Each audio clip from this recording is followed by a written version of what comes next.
Previously on Alan Wake, Alice has been kidnapped. Alan, please help me. Alice? You'll do exactly what I say if you ever want to see your wife again. I can't tell anyone except my agent Barry. Damn it, Barry, they'll kill her. You're my best friend, and I'm worried that you're not right in the head. The ransom is a manuscript I supposedly wrote that's coming true before my eyes. It happened just the way it was on that page. So dark. I have found only a few scattered pages. I want the entire manuscript. The deadline is in 2 days. I found Mr. Wake's pages.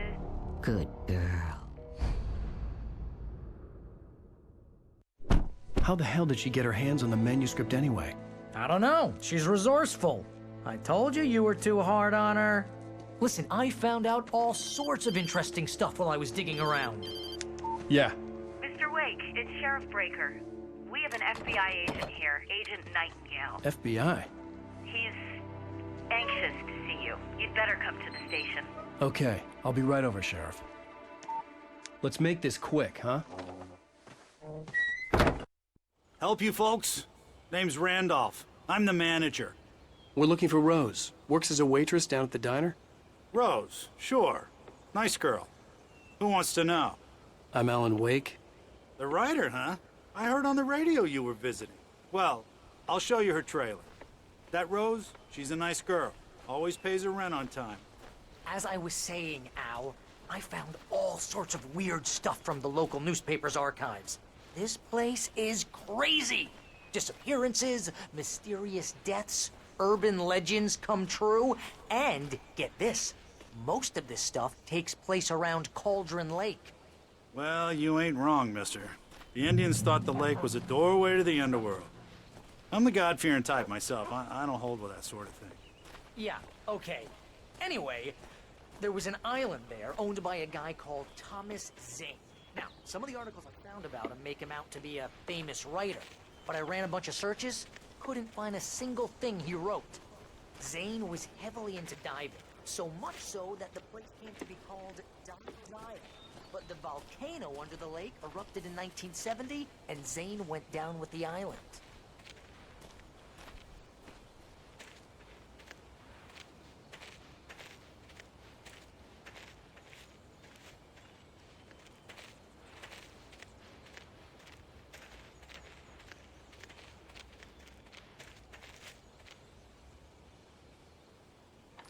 Gets better. A local girl, Barbara Jagger, drowned in Cauldron Lake just a week earlier. They were lovers. Sure, Jagger's a local spook story. The Scratching Hag comes for you in the dark. Childish stuff like that. Anyway, Al, I'm just getting to the best part.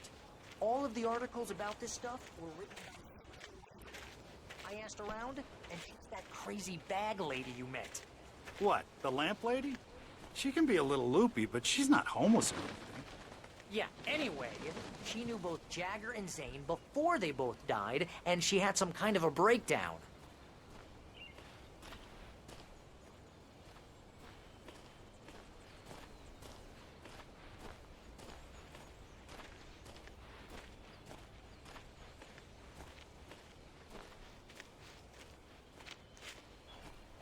Well, mister, this here's Rose's trailer. You mind me asking what you want with her? We're just here to talk to her, pal.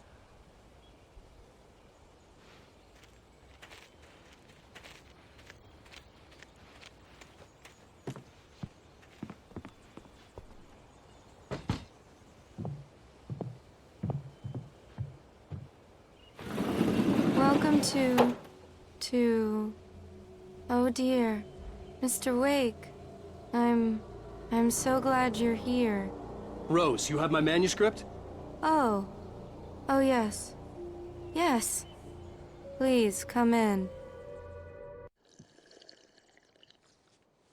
Hey, this is really good. Rose, Yes, my manuscript. I really need it. I understand. I know what you need. A muse to inspire you. Oh, for Barry. She doesn't have anything. Yeah, hey, Al? Al, what's... Oh... Barry! What? What?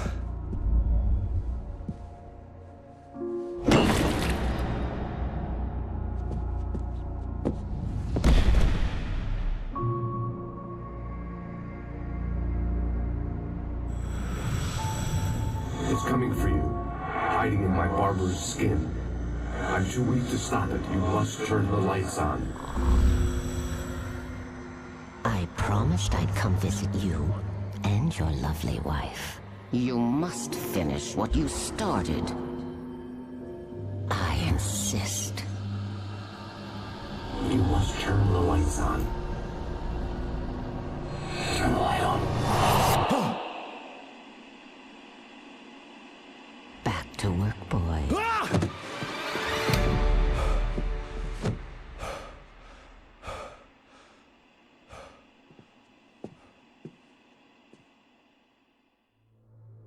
I felt nauseous, hungover. Only anger kept me going.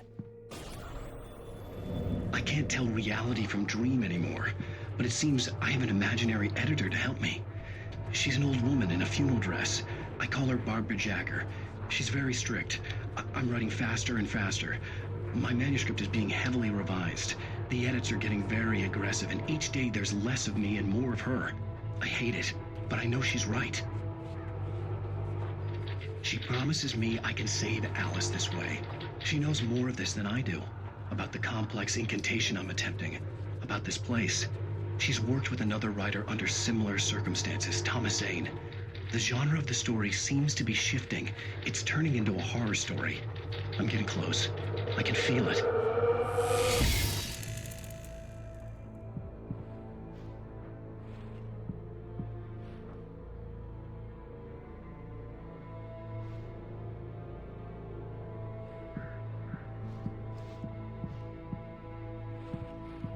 Rose took a day from me. I had less than 12 hours left to meet the kidnapper. All I could do was get Barry into the car, work something out once I got on the road. Welcome to the Oh Dear Diner. What can I get you today? Coffee? I couldn't work up much hate for Rose. Something had used her to get to me and left its mark. First refill is free. Milk and sugar on the counter there. Would you like to hear today's specials? Thank you. Have a nice day. Come back soon. My gun and flashlight were gone. I'd have to find a way to get Barry into the car as quickly as possible. There was no time to waste. Mr. Randolph liked Rose. That little smile she had. How she was still sweet when life had tried so hard to make her bitter. It wasn't any of his business what she did in her trailer. But those strangers, the writer and his smart-ass sidekick, looked like trouble. And they'd been in there for hours, way past her normal bedtime. He reached for the phone and called the sheriff's station.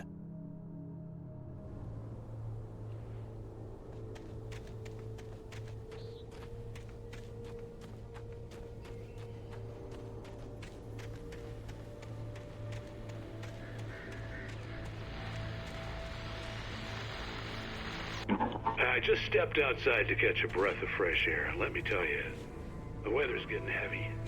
Nights like this make me especially glad I'm here talking to you and not home in bed. Once the moon takes a turn like this, it's all tangled bed sheets and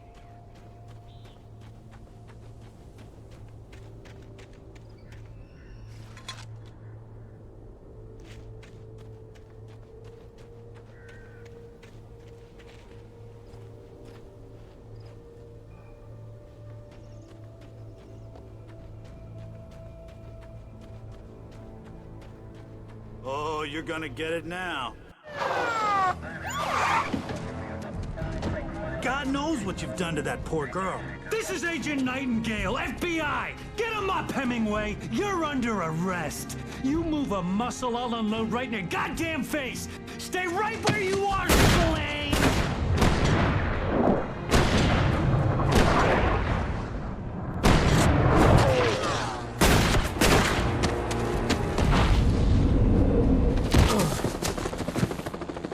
What are? I'm standing right here, you goddamn maniac!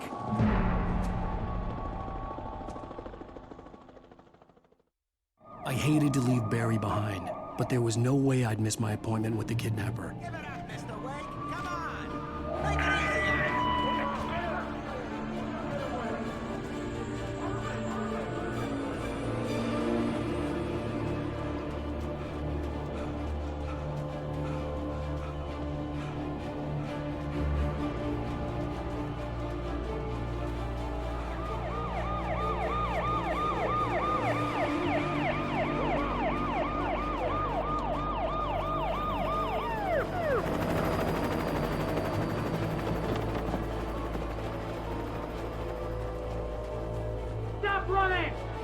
Freeze! Okay, men, keep your eyes peeled. He's gonna try to make it through here. Oh, damn. Over here! Over here! Got knocked away! Run!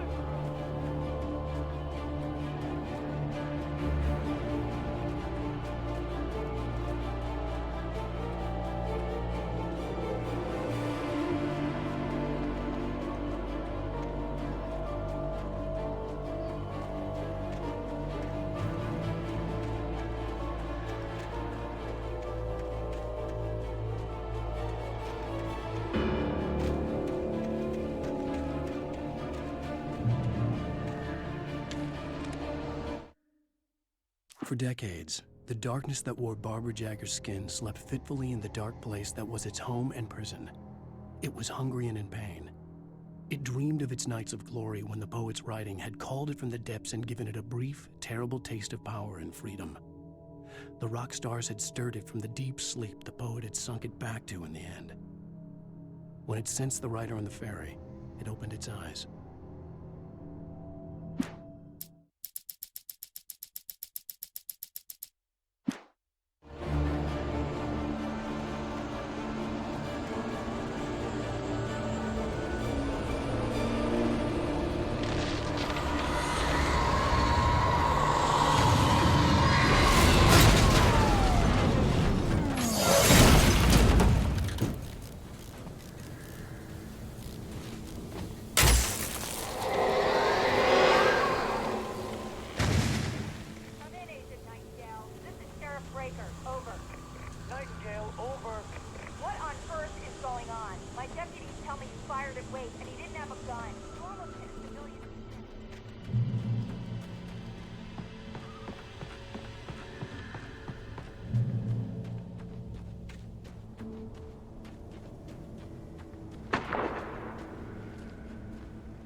Search the area.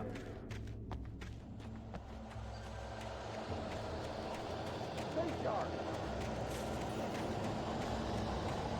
This way. Over here.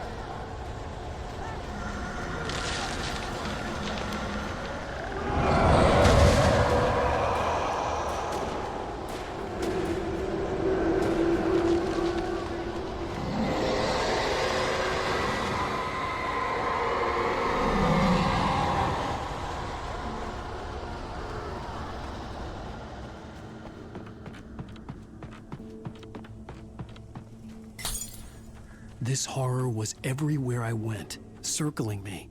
The cops didn't stand a chance. They were after a writer, not a monster. Agent Nightingale. I've lost contact with most of the men you assigned to me. It's Wake's doing. Wait, are you seriously telling me that geek writer just took out my deputies? Are you kidding?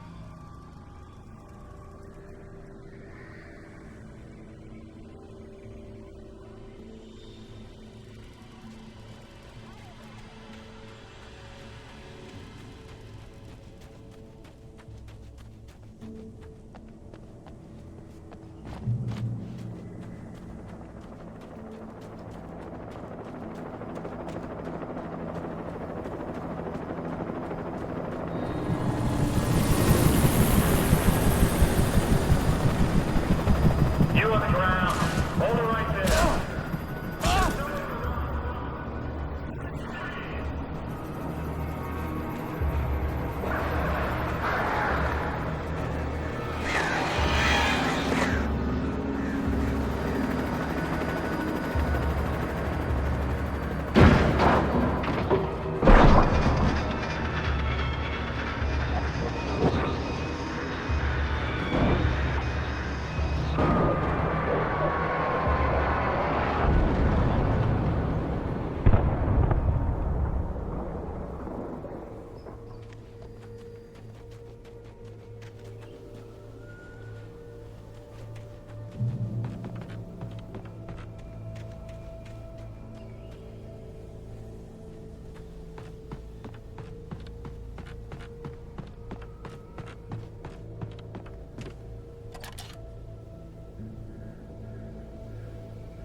This is James. Mulligan, Thornton, come in. Over. Thornton here. James, we got both Wheeler and Rose in custody. They didn't put up a fight or anything. Why, they were... Hey, Mulligan, what are you doing? Come on! Sit down and give me that. James, Mulligan here. Over. Go ahead, Mulligan. Over.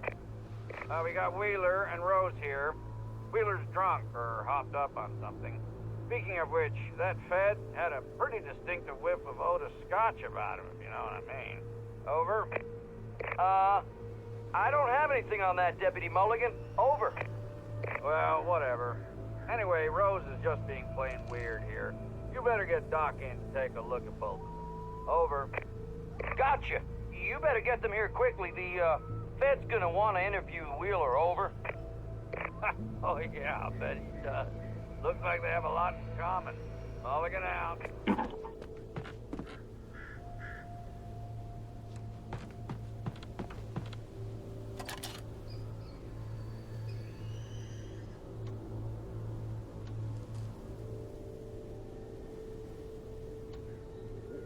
I could see the lights of the radio station in the distance.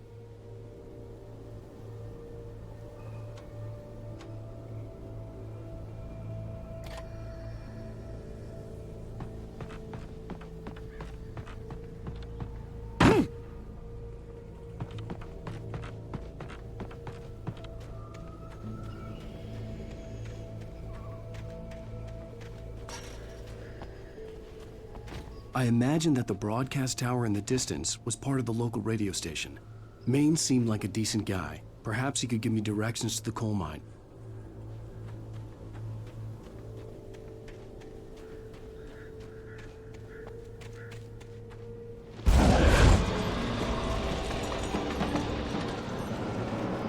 Unnatural shadows clung to the gate. The darkness that was after me was trying to stop me. I wouldn't get through without a light.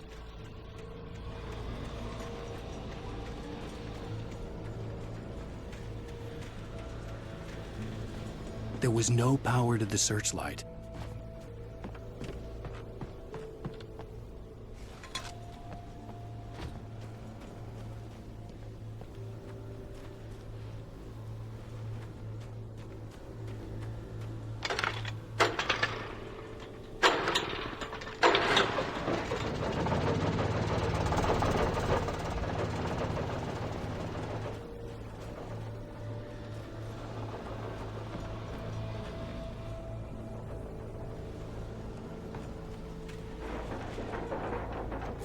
The old generator conked out. I'd have to see if I could fix it and try again.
It took me a moment to recognize the flashbang grenades.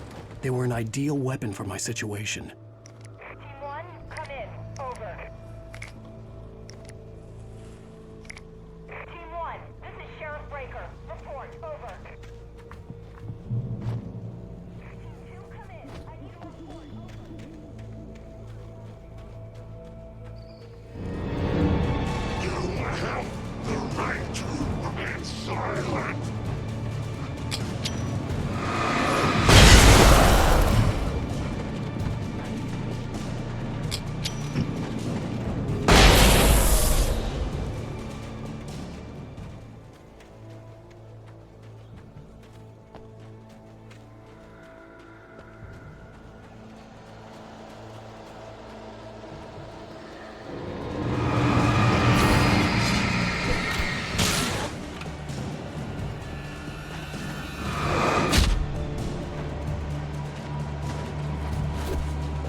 call.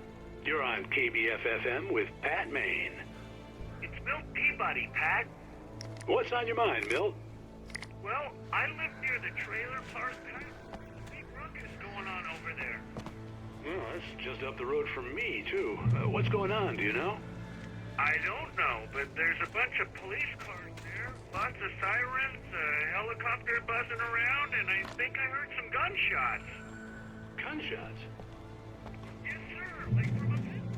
So can you find out what's going on?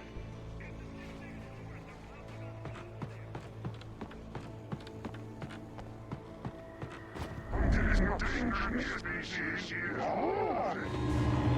You are under arrest.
I hope Maine could lend me a car to get to the coal mine. Oh, hello, Lorna. What do you have for us? Well, I just don't see why it's cops about it. What do you mean?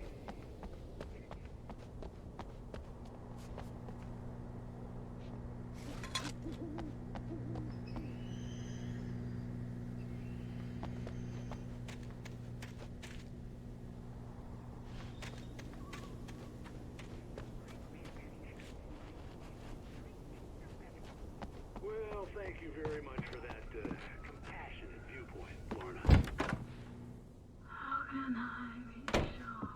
I had no idea how to get to the coal mine. Maine would know. And I had a feeling I wouldn't get a chance to ask anyone else anytime soon. Surprise! The famous writer Alan Wake just walked in, folks. I'm going to see if I can talk him into an interview. Come on in, Mr. Wake. Oh, I'm so glad you could find the time to do this, Mr. Wake. Nowhere to run now, Dan Brown. You back away from me. Don't hurt it. Whoa. Everyone calm down. Put the gun down. We're all friends here, right? Cool your jets, Nightingale. We got him. Judas Priest! What the hell's the matter with you? There's a civilian in there.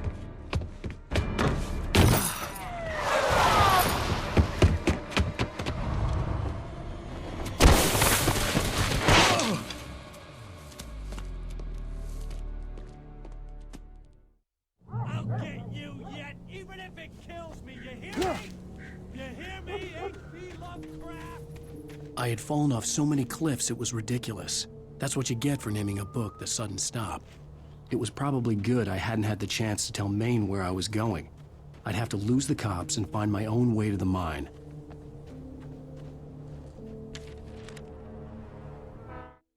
Nightingale stared through the broken studio window into the dark woods. He turned around, started to walk out, but Maine grabbed his arm. "Young man, you almost shot me. You don't shoot off rounds at people like that. What's the matter with you?" Nightingale shook his arm free, marched out. His cheeks burned with rage and humiliation.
There was no sensible reason for the power company work lights to be here.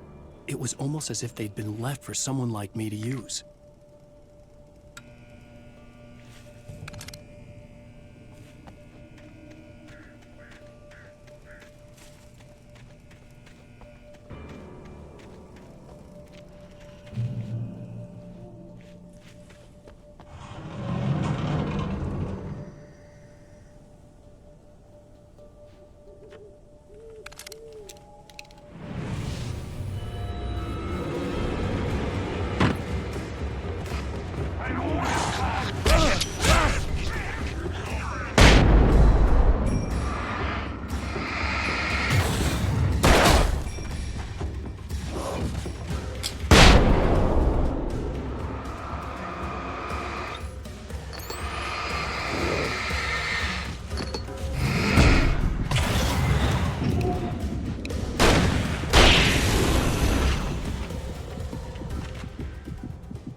The bulldozer's engine roared to life. Mud and rocks flew as it fought for traction.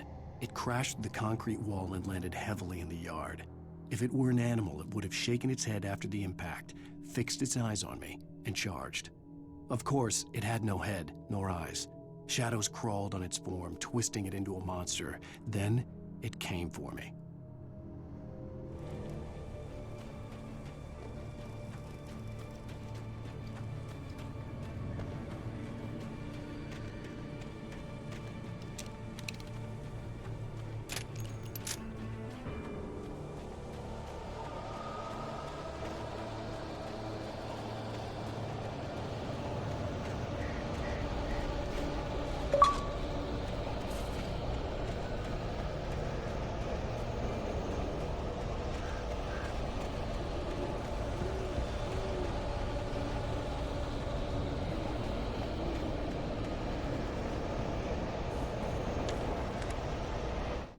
Sarah trusted her gut, and her gut said Agent Nightingale was an asshole. He felt wrong, and it wasn't just the smell of stale booze. It was in the way he flashed his badge, pulled rank, the look in his eyes when he wanted answers. Where was Alan Wake? What was this about an accident? Where was his wife? And most importantly, why did she let Wake go? He wouldn't answer her questions. Federal business was all he'd say.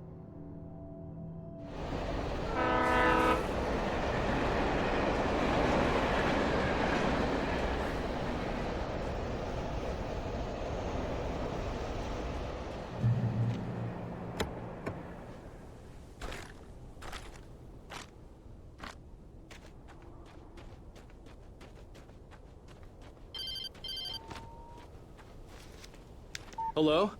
The most stubborn man I've ever met. Alice? Alice?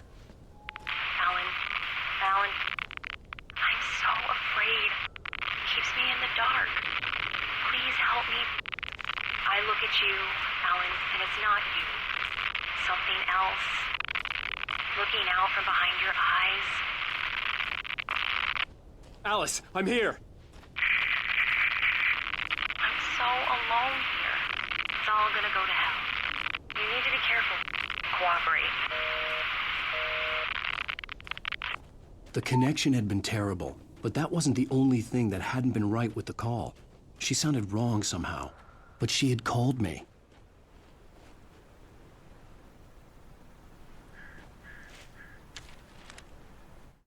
The pipe wrenched itself loose from the bridge's steel framework.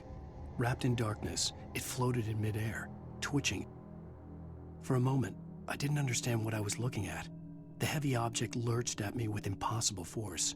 I threw myself out of the way, but just barely. When I turned my flashlight on it, it shook in a dark rage before it flew at me again.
I could see a railway bridge up ahead, and a warehouse of some sort on the opposite shore.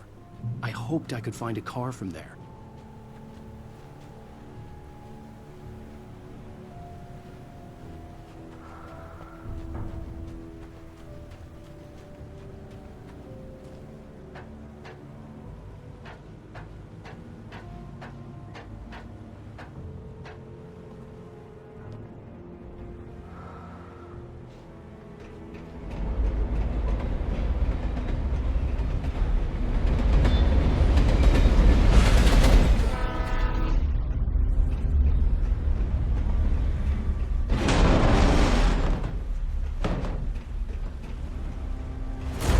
That was pursuing me was growing stronger, and it was taking over everything in its path.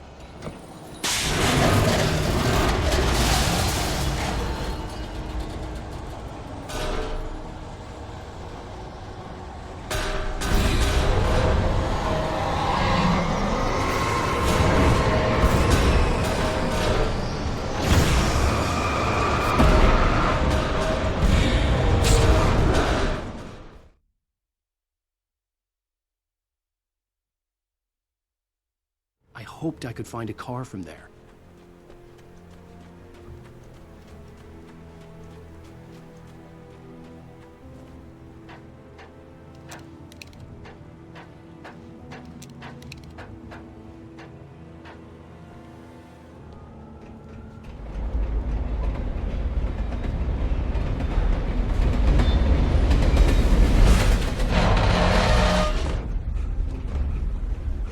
The darkness that was pursuing me was growing stronger, and it was taking over everything in its path.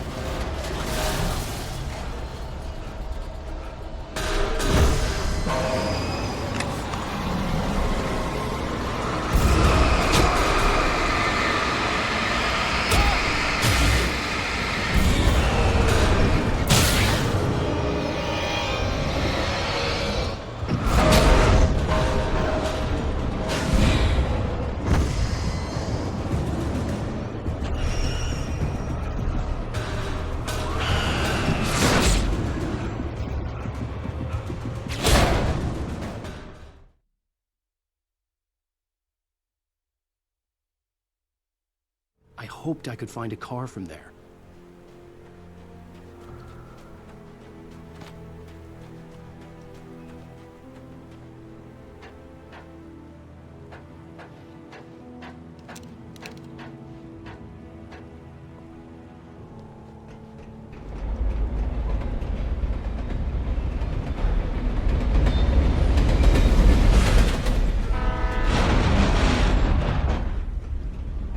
The darkness that was pursuing me was growing stronger, and it was taking over everything in its path.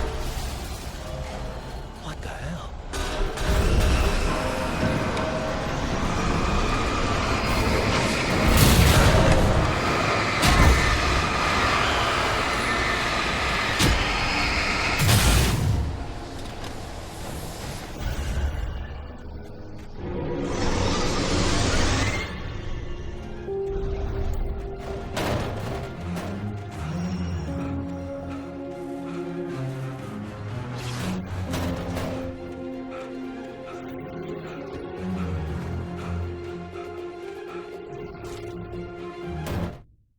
I slammed the door shut right in his smug face. He pleaded for me to open the door. True to form, the asshole actually thought I would obey. I had no sympathy left, no guilt either, not for him. I took a moment to savor the scream. I bet I had a smile on my face. It was all that I had time for. The dark presence was inside the lodge with me.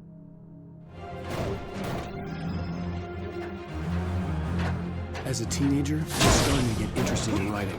Stephen King had been a source of inspiration to me. I thought about all the inanimate objects that had come to life in his books. No one is safe in a good horror story. Certainly not the protagonist. That's what makes them fun. This was anything but. The darkness could possess anything, and it was getting closer.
Did you call 911?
We take the facts of our existence for granted, unaware that they're merely a thin veneer of dispersion, of madness and horror. All too often, the stars are right. The darkness surged towards me, sucking everything loose from the ground into its depths, tugging at my clothes. I saw the flare the kidnapper had dropped and threw myself towards it just as I felt my feet leave the ground. The darkness embraced me with the force of a tornado. Somehow I managed to light the flare. The darkness roared and cast me away. I fell toward the dark waters of the lake far below.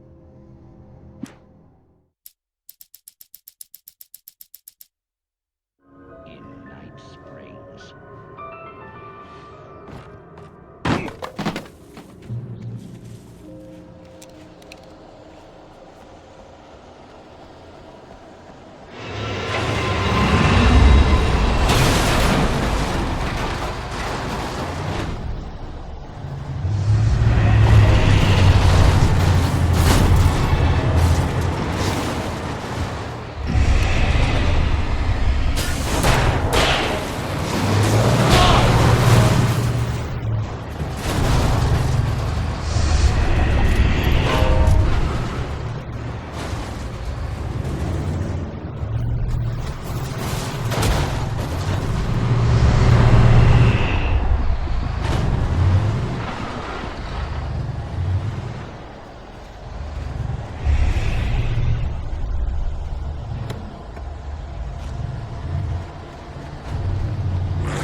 I had never been this glad to see the sunrise. I had a couple of hours to get to the coal mine.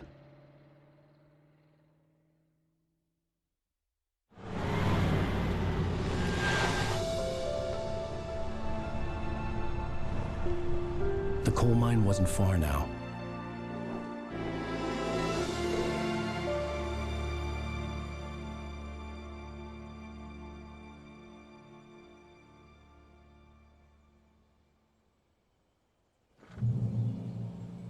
Today, I would meet the kidnapper, and he would give me Alice. I wouldn't give him any other choice.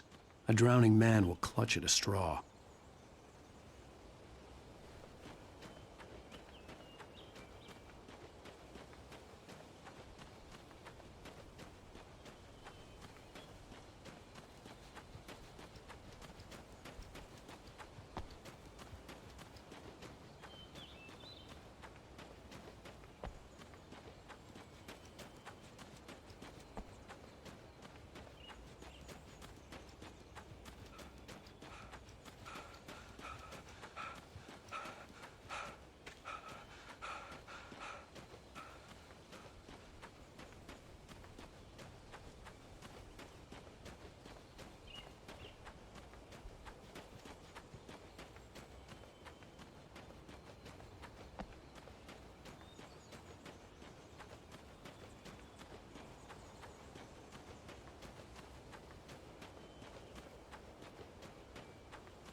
This is Pat Main, and you're listening to KBF-FM. Folks, I want to apologize for kind of abandoning you to that looping music track last night, but I was detained. You see, I encountered a big shot G-man with an itchy trigger finger. A lesson in manners and apology.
Welcome back to KBF-FM. Hope you enjoyed that tune. Now, Doc, you were talking about life and finding that special someone, that soulmate. Well, you were talking about...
For Mott, spying on the writer on the ferry had been a disappointment.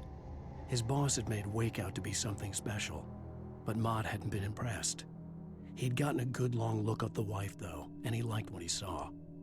Mott had fantasized about goading Wake into a fight, but it hadn't happened. Still, he'd get his chance to see if the writer had anything in him. He'd been promised as much.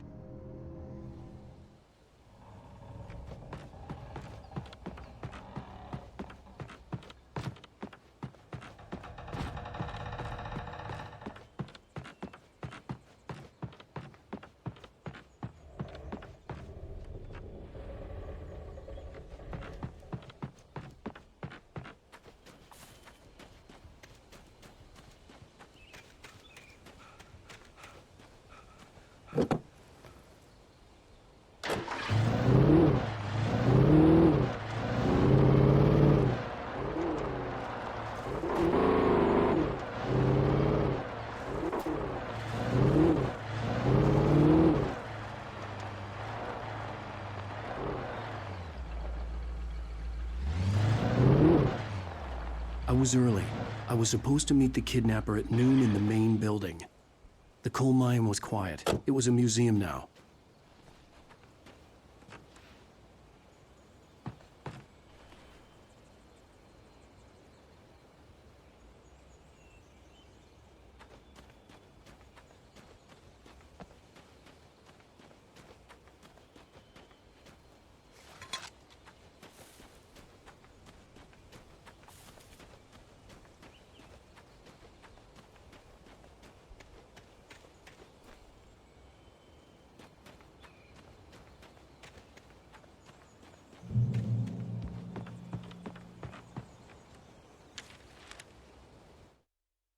With Nightingale gone and the night wind blowing in through the broken studio window, Maine stared at Sarah. The sheriff looked away. Maine's voice shook with barely controlled anger. That boy's doing more drinking than thinking. I hope you know what you're doing, Sarah. He's got a sickness in his eyes. You take my word for it. He wants Wake for a reason, and it's not for anything good.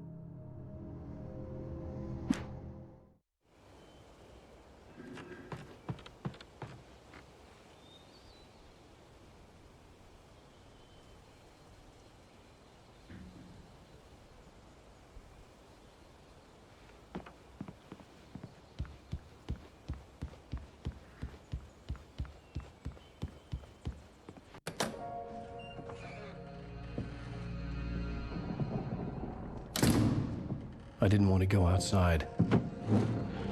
Cops had to be looking for me. The noon sun turned the place into a sauna. The day dragged on. Different scenarios ran through my mind. Ways of how I'd torture the kidnapper to get Alice back. Or the different horrible things he could have done to her. I imagined her dead. I had no way of knowing she was still alive. It was killing me. I was running on blind hope. It was all a waste of time. The bastard never showed up.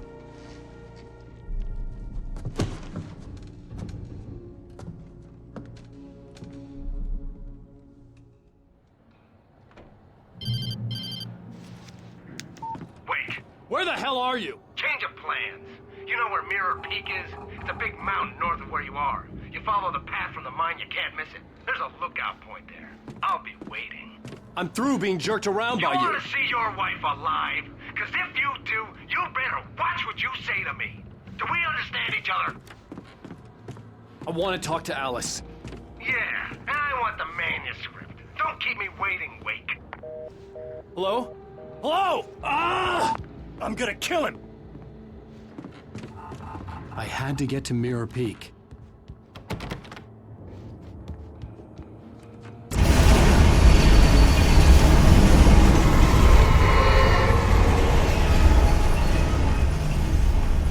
It was close.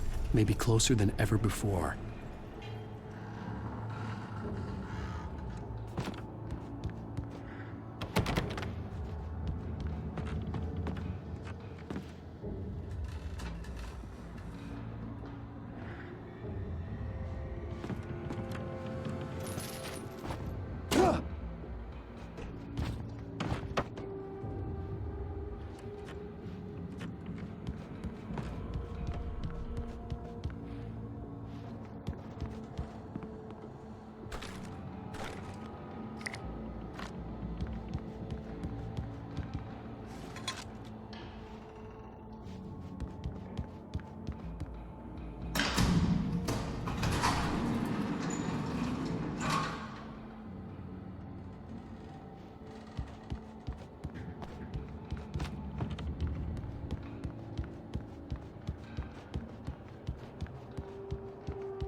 When Thomas Zane fell for Barbara Jagger, it happened fast. She was young, vibrant, and beautiful, full of life. He had never been a very happy man, and without any seeming effort, she had changed all that. Zane felt good for the first time in his life. Everything she did was another piece of a jigsaw puzzle he hadn't even known he'd been missing. And best of all, she made the words flow, strong and sharp. She was his muse.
What the hell?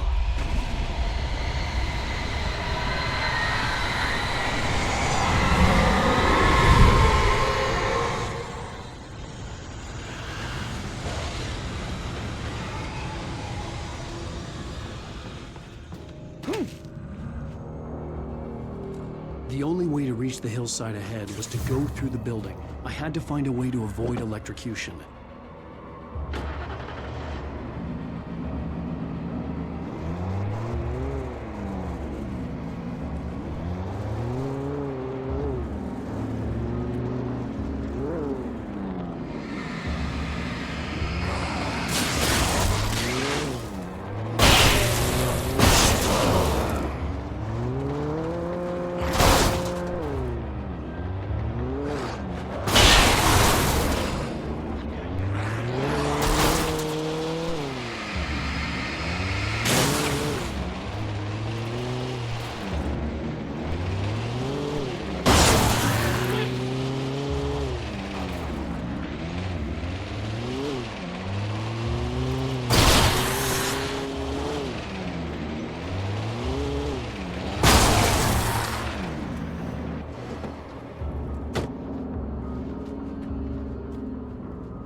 Some of the taken retained echoes of their former selves, but these were just the nerve twitches of a dead thing.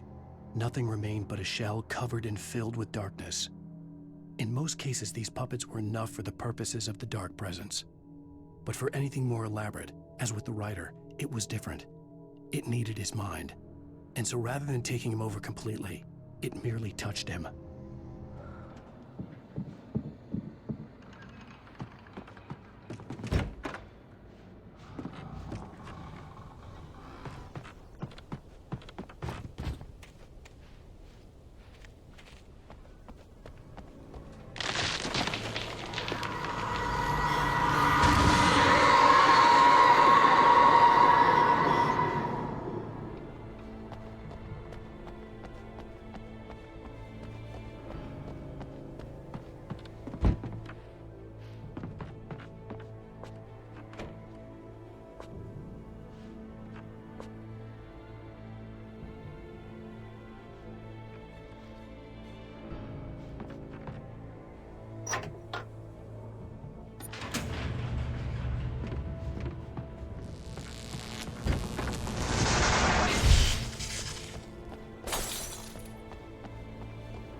There was no way the flashbang grenades were standard power company equipment.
I stared through the bars of the jail cell. Barry stood behind me, swaying on his feet, looking as ill as I felt. Agent Nightingale stood on the other side of the bars with Sheriff Breaker. Nightingale had a stack of manuscript pages in his hand. He seemed unhinged as he gloated. "Well, I've got you now, Raymond Chandler. It's all here. All the evidence, including conspiracy to murder a federal agent."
I had no real plan. I was going to give the kidnapper all the manuscript pages I had for Alice. If that wasn't enough, I'd hold him at gunpoint and make him talk.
dark presence was moving ahead of me in the same direction I was going. A cold feeling settled itself in the pit of my stomach.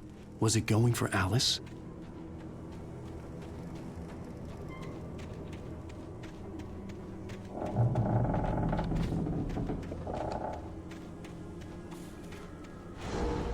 The graveyard shift may cause cancer.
The place was dead, a ghost town.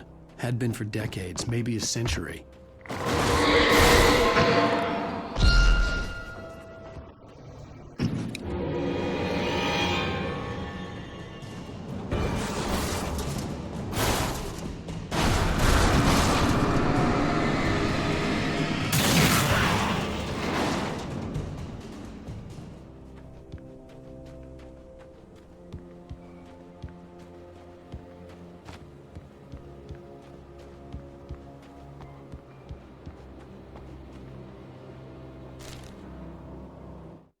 Things were never as simple in real life as in fiction. I had lost count of the times I had wished there'd be a clear reason for my writer's block. Something to fight, something to lash out on. There wasn't. I was filled with doubt. I was nothing like the hero in my books. Alex Casey had gone through his life with single-minded determination, never wavering from his goal. Even now, I was angry at myself, angry at Alice, angry at Barry. I was fumbling and I had no plan.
I needed a key for the door.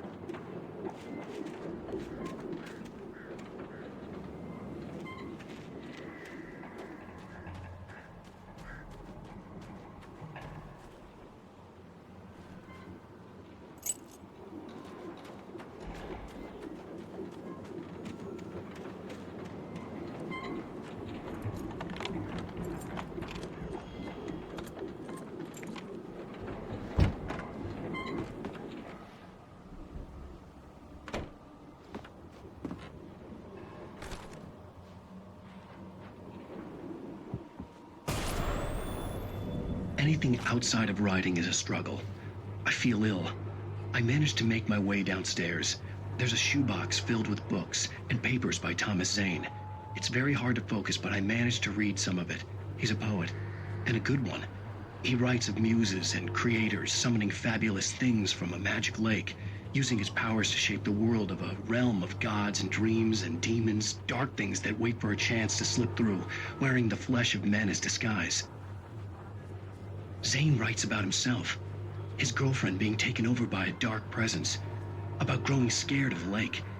Zane believes it's a mirror to the gaping void of darkness above, where some Lovecraftian presence lurks. I crawl back upstairs. I'll borrow these things for my story. They ring true. They fit.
The kidnapper had sent me a text.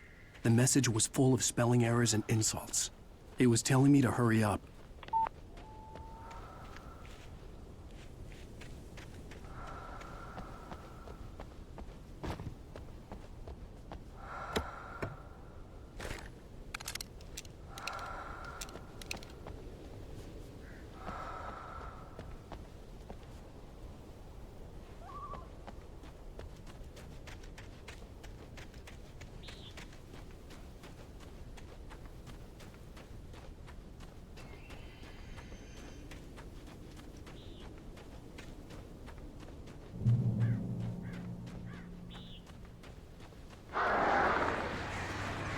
Birds.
Without warning, the headache stabbed at my brain.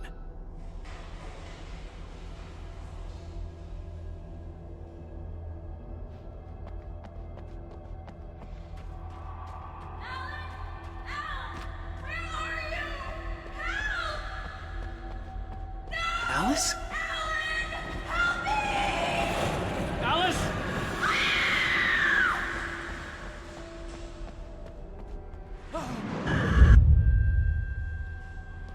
I'm losing it. I gotta get out of here. The hunters were big, thick-set men, confident and at home in the woods. They were feeling good, running on beer, ghost stories, and camaraderie late into the night. It did them no good, as they were taken by the dark presence, sucked deep into a darkness far worse than any ghost story they ever told or heard.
Even behind the closed doors and curtains of his grimy room at the Majestic, the local motel, Nightingale could feel the locals' eyes on him, the unrelenting pressure of their judgment. He forced it out of his mind. For all he knew, they could all be under Wake's spell already. You do what you have to do to get the job done. He took comfort from the bottle in his hand. Please, he thought, just let me get through this.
I'd have to make my way up this mineshaft in order to go on. Maybe the machinery could help me with that.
Lightning flashed behind the windows of Cauldron Lake Lodge. Tor Anderson laughed and held the steel hammer above his head. Nurse Sinclair was trying to calm him down without success. Tor grinned madly and shouted, "My hammer's up. Here's a friendly poke from Molnir, wench." He brought the hammer down with all his might on Sinclair's head. "We're on a comeback tour, baby."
Great. Another cable car. Just great.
Maude had checked all of Stucky's rental cabins.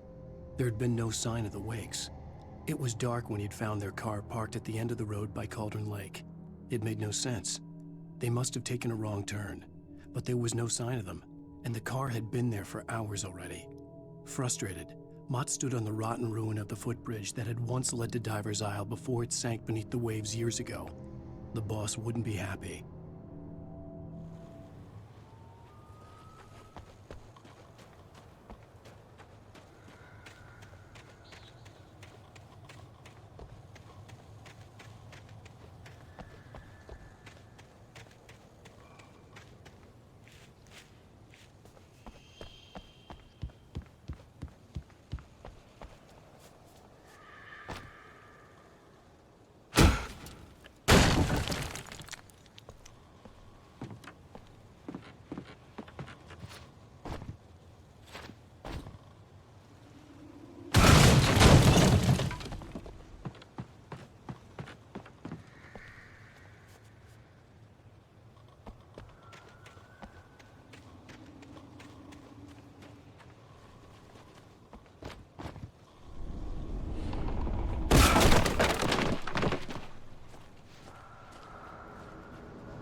I could see Cauldron Lake. I thought I could make out the spot where the island and the cabin had been.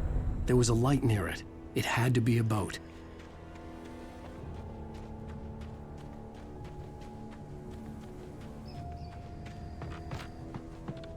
I was close now. I had to get there fast.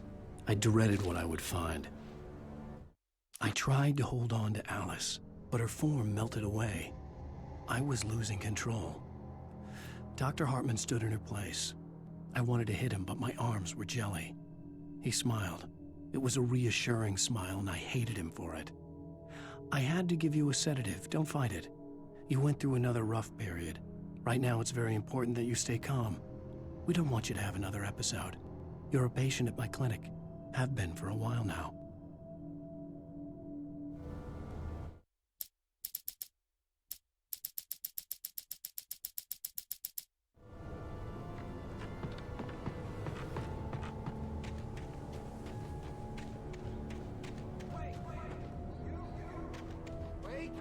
Hey, I'm here! I'm coming! Please, it's late. The boss didn't know who he was messing with. I didn't know. I swear, I didn't know. We don't have his wife. We don't know where she is. She's probably drowned. We just said we had her to make a play ball. You see? To get him right in.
With the drunk midwife, who's that yonder all in flames, dragging behind him a sack of chains? Who's that yonder all in flames? Well, up jumped the devil and he staked his claim.